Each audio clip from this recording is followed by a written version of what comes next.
Here's what all this theory is based on, the concept of learned helplessness. They took 3 mice, your best maze-running mice in your organization. These 3 mice were put into an experiment. A and B were hooked up to something that shocked them randomly. We call it the workplace.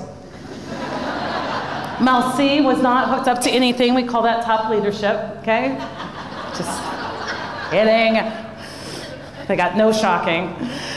What they did was they took these equal maze runners, they shocked A and B randomly because that's what replicates chronic shock syndrome. It makes them more stressful. They put them into a maze and saw how they ran. Round 1, C stayed the same, A and B, their performance went up. It's called the adrenaline factor. It's what we've been doing the last 10 years. It's called heroics. It's called adrenaline. It's called not sustainable. Round 1. Round 2, they kept randomly shocking A and B. A and B's performance went down. C stayed the same. Round 3, they did not stop the shocks from coming in on A. They gave him a button that once the shock came in, he could press the button and stop the shock.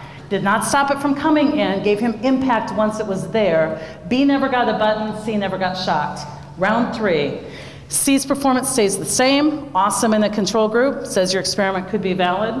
A's performance went up and then down, remember? Went back up to the level of C's. All that shocking made no difference whatsoever in his life.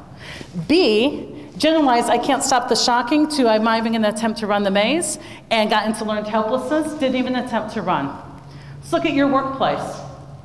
Theory being, most of your HR efforts, when I look at your budgets, is all about stopping the shock from coming in. And it's impossible. You will never succeed. We need to give people buttons that when a shock comes in, they themselves can stop the shock. They can have impact so that they can stay productive regardless of their circumstances. Do you hear the flaw in most judgments from an HR philosophy standpoint? We are spending millions and millions and billions of dollars on stopping the shocks from coming in, predicting the shocks, and trying to create cultures that are shock-proof, and these things never reach our employees.